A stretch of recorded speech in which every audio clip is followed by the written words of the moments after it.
morning, good afternoon, good evening, wherever you guys are at. Hope you have a fantastic day. SoulSaint here, and I thought we would check up on our progression and our activity so far when it comes to the fusion that's currently active right now. If you have been tracking along the way and you've been participating with the event, you should be roughly around the range of like where we are today, which is July 10th. As it currently stands, where are we? So we got past the Dragon Tournament, we got past the Spider Tournament, as well as some additional events and things that have been happening around the way. As of right now, I want to say pretty much almost every player should, at a minimum, at least have one full epic of Ambassador Lethalin from all the rares that you can get from the first week, right? So, also within the first week, too, we had like a couple of extra events that were also tethered towards some of these fusion champions, and I would say right now at this point in time, everybody should have close to, if not at least two sets of rares. So I'm going to count it by fours to get Lethalin. So 2 epics worth of rares, as well as at least maybe up to maybe 1 or 2 of the Void rare. Now, if you've gotten some summons, you've gotten some pulls from when you were doing the Summer Rush event, and you got some extra, rares or even the epics themselves along the way, then you're a little bit ahead of the curve, right? Those are the exceptions, not the outlier. Those are the outliers in reference to where you should be at in this event, right?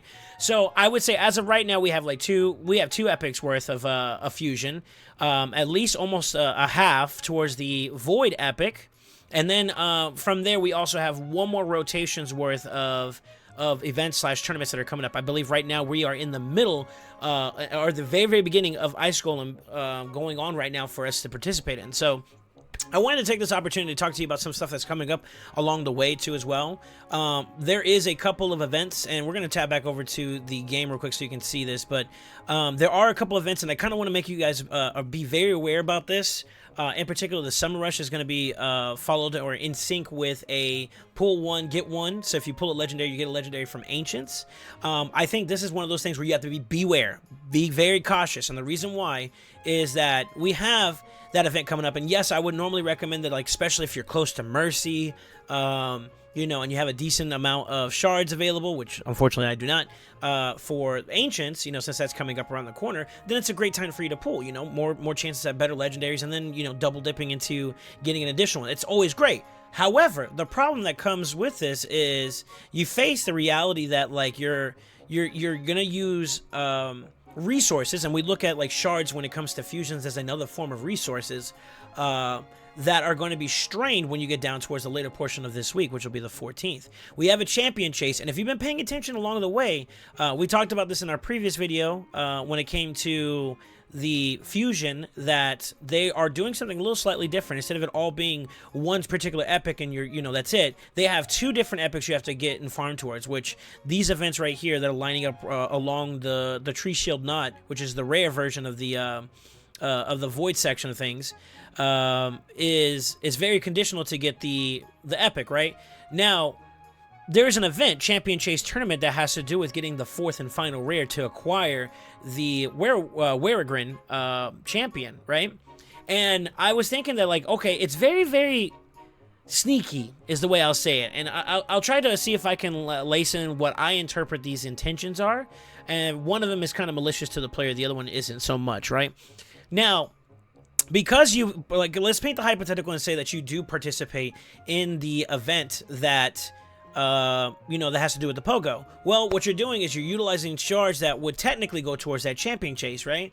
And as a result of that, you're losing what you've been replenishing over time, or what you've been stockpiling going into this future event, and that could all ultimately cost you getting that 4th rare. And then that means you can't get the epic, which means you can't get Gnut, right? You can't get the fusion, you can't get Gnut, or however you pronounce his name. And that is a very, very concerning experience, right? So from option number 1 about players' intentions is they're trying to sabotage your fusion. You have to stay on track, which ultimately means you have to make some sacrifices, right? Sometimes you have to, instead of participating in every single summon event, you have to hold back and be like, all right, well, we're not going to dip into that one because our focus is towards getting Gnut, right?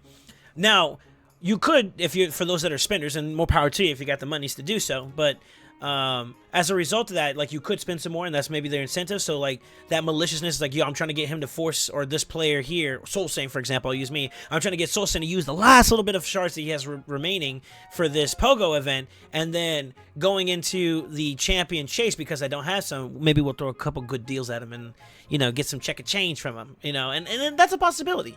That is a possibility. And I kind of have to say, be wary about those little moments, because there are road traps around the way that could catch you slipping if you're not, you know, driving the speed limit, for example. I don't know.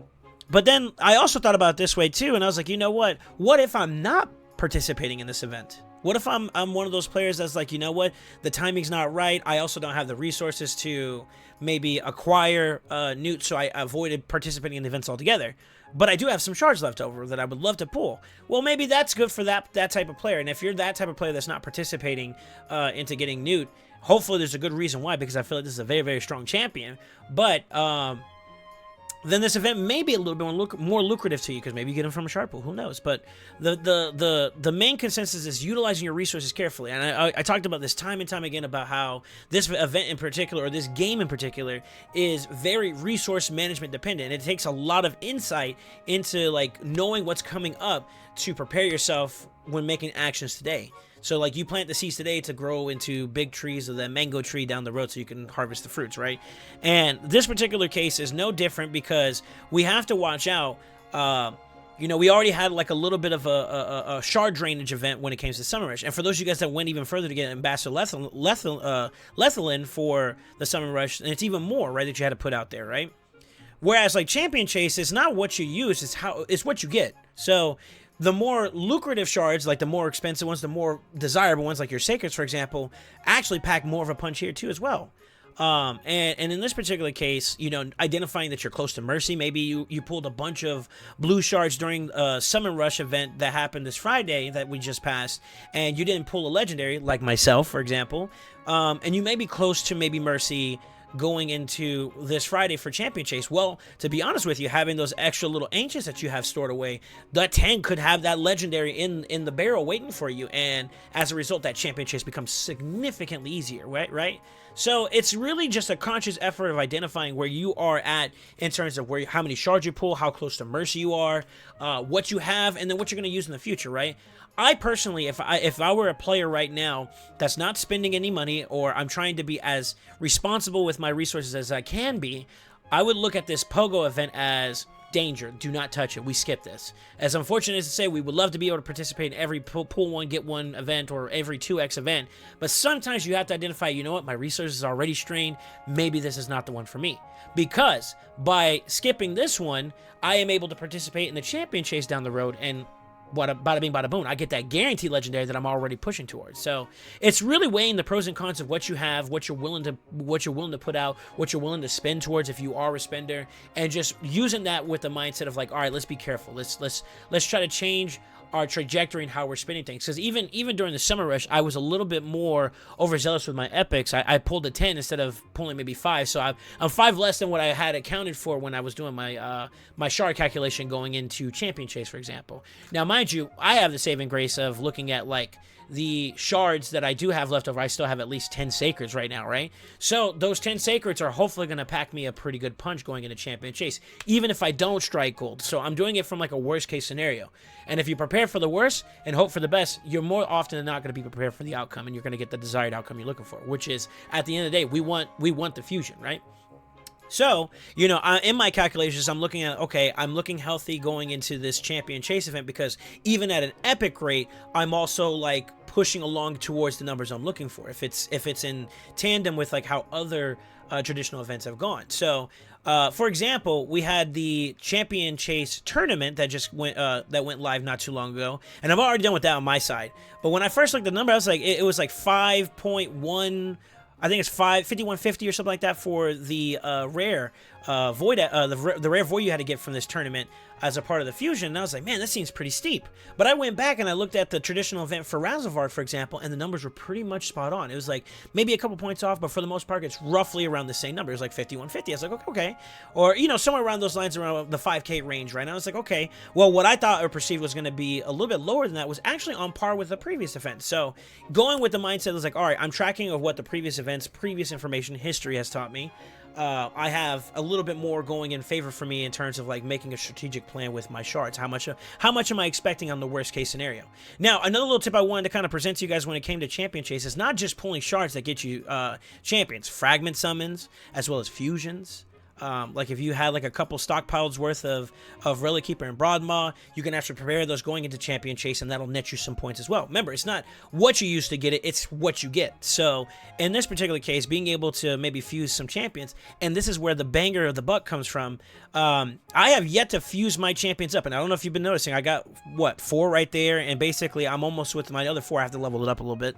I could probably toss that in a couple 12-3 runs, or maybe while I'm doing my Ice Golem, I could do a solo build run and get him some extra experience while I'm also pushing, you know, my IG tournament, right?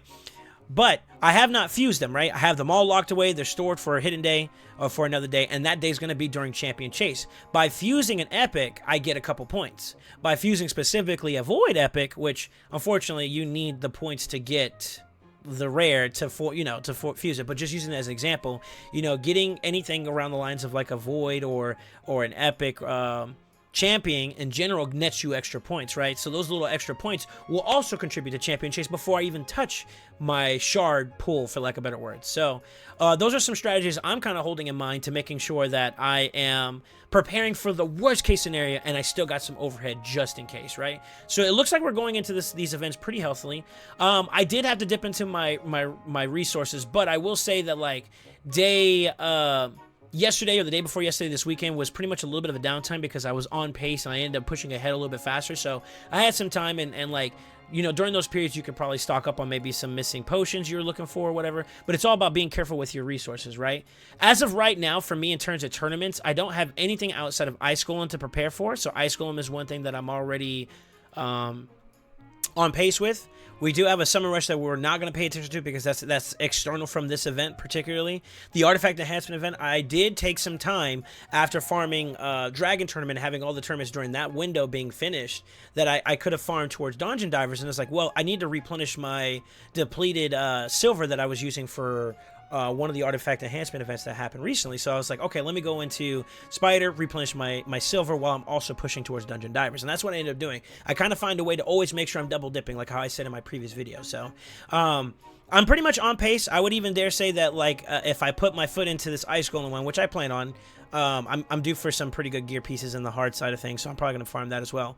I do have a video that's going to be coming up very soon that's going to showcase some different ways you can approach Ice Golem in particular, and I want to give you guys a reference point so that you can use that if you're, you know, not sure about how to farm this, or, you know, looking for alternative measures if you're looking to upgrade your team, which during these tournaments, a lot of times some people look at it like, you know what, I want to be able to effectively farm during stage 20, or I want to push into hard. Maybe I want some mythic pieces for retaliation for a build I'm doing, or something around those lines. So it definitely does open up that door for like maybe reapproaching it, and I want to provide you guys some options that'll help you out along the way. So definitely look forward to that. And with that being said, how are you doing in the Fusion? Are you looking forward to the new? Did you pull some extra rares like some of my community members did during Summer Rush? If so, how close are you? Are you there? Are you waiting? Oh, and one other pro tip. Now, we're doing this event, but there's other events that are going to be coming along the way, such as CVC, right?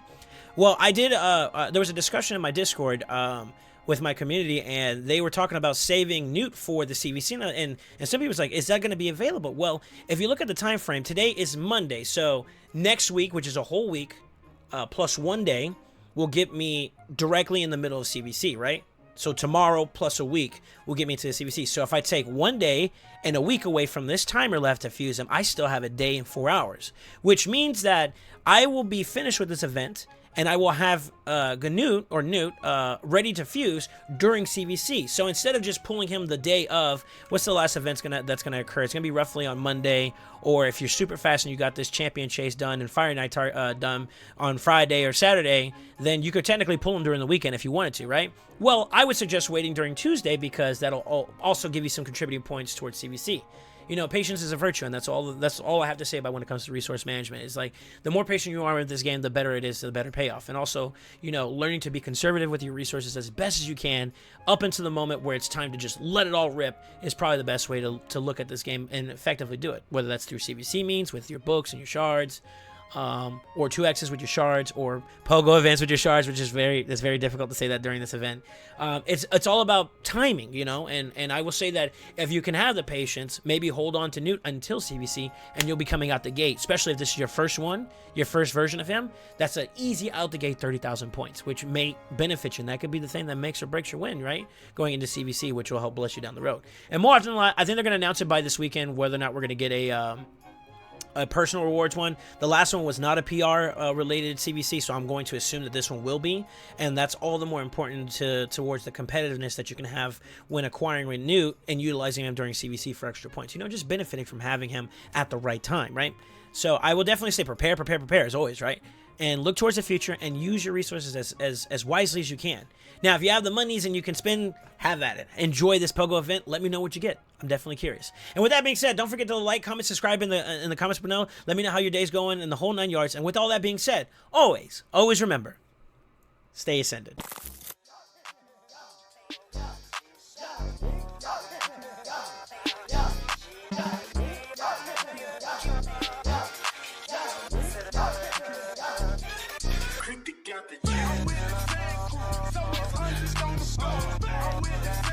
So it's 100 on the